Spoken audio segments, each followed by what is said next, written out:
face to face at ayon nga kay Ate Ofelia, Rodel, ikaw ay irresponsable at nagbago ka na nga mula nung ikaw ay mawala ng trabaho. Pero naunawaan mo ba na ikaw ang padre de pamilya? Siyempre, ikaw ang inaasahan.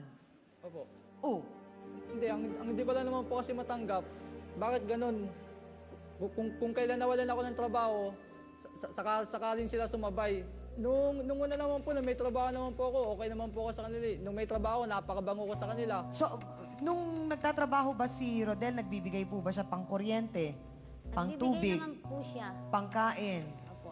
Okay. So, bakit naman po nung nawalan siya ng trabaho, hindi naman po ninyo siya binigyan ng pagkakataon din na unawain? Kasi masakit din nga po para sa kanya yon ang mawalan siya ng trabaho.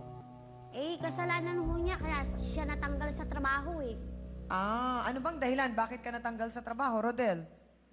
Ano po, sa palagi ko pong pag-absent. Oh, Opo. Pinaamin ko naman po. so bakit ka laging absent? Ano po, napapasarap po sa tambayan eh. Ah, so totoo ang kasabihan na nasa huli ang pagsisisi. Oo nga po. Oh. So yun ang dahilan kung bakit nakilala mo naman itong iyong bagong friend ngayon. Opo. Ang tanong ko, Rodel, na ito ang talagang ikinaalarma ko na naman. Gaano katotoo na ikaw na nga ang nambabae, ikaw na nga ang walang trabaho, ikaw na nga ang umuuwi ng gabi, ikaw na rin ang umuuwing lasing, nung nangyari ang insidente sa palengke, sinaktan mo pa ang kinakasama mo na anak ni Aling Ofelia. Kaya ko naman po nagawa kasi yun eh. Kasi po nakatambay kami ng ni Sheila, nung ano ko po, girlfriend ko po. Eh nilusob po kasi kami dalawa, eh. Binastos kami dalawa ng nanay niya. Sa palagay mo ba yung ginawa mong pagtambay doon na kasama si Sheila na girlfriend mo ay hindi pa babastos sa kinakasama mo? Ewan ko po. Ay, ewan mo. Oh!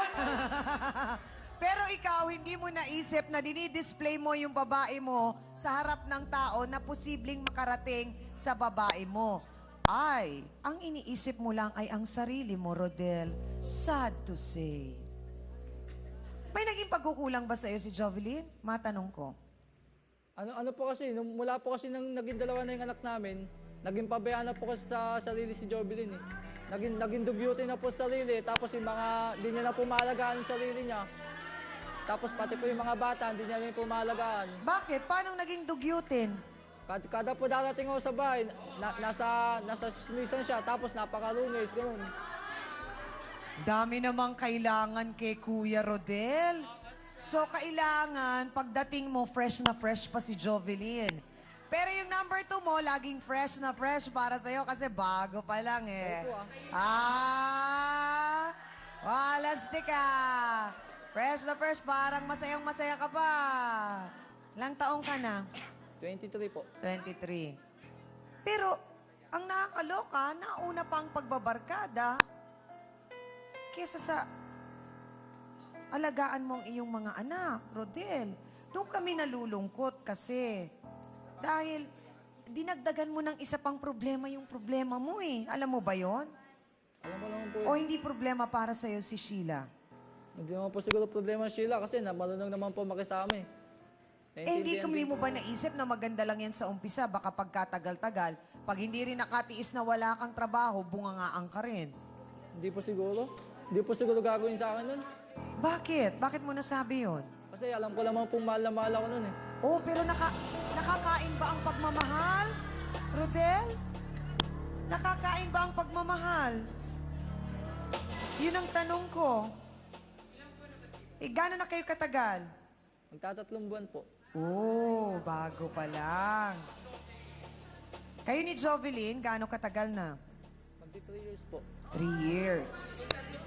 So pagka ganito ang nangyayari, Doktora Camille, kailan ba dapat sabihin ng isang babae or ng isang lalaki sa kanyang karelasyon, given na ganito ang mga nangyari ha, na walang trabaho ang iyong kinakasama, umiinom, umuwi ng gabing-gabi, pagkatapos binugbog ka pa nung nalamang may babae, kailan po ba dapat sabihin na tama na, Ayoko na, pagod na ako sa relasyong ito. Unang-una, Chang, kung napapansin mo, pag yung ginagawa dito ni Rodel ay isang uri na ng pambabastos. Considering na siya ay nakatira sa kanyang mga biyenan, siguro kahit sinong babae ay masasaktan. Pero baka naman po, Dr. Camille, kaya umabot sa ganong sitwasyon itong si Rodel, baka naman din talaga sobra ang medyo umo-over na sa panghihimasok din si Aling Ofelia sa problema nitong mag-asawa. Chang, kasi kanina nabanggit ninyo na 19 years old pa lang si Jovelyn. So, tapos sabi niya 3 taon na sila. So, meaning to say 17 years old pa lang si Jovelyn noon. O 16. So, siguro naman bilang isang magulang, may panghihimasok akong dapat gawin dahil ang aking anak nung mga panahon na yun ay menor de edad. Baka walang kakayahan para mag-isip ng tama. So, yun pa lang, naghihimasok. Pero dapat naintindihan ito ni Rodel. Dahil kasi, nangyari na masyadong mabilis Salamat, Dr. Camille. So, malinaw, Rodel, na tinakasan mo yung responsibilidad mo at higit sa lahat, sarili mo lang ang iniisip mo na kung maligaya ka lang, basta yon at komportable ka, hindi mo inisip yung anak mo, mga anak mo, at yung kinakasama mo. Baka nga hindi mo ganun kamahal si Jovelyn.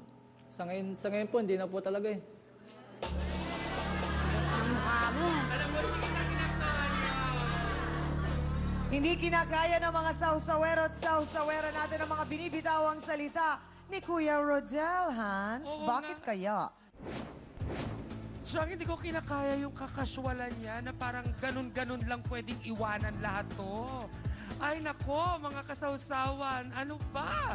Pula ba kayo o puti? Para ba sa biyenan na bungangera or sa manugang na parang gustong umiskierda? Ayan ang tanong. Boto hands, taas ang mga placards. Go!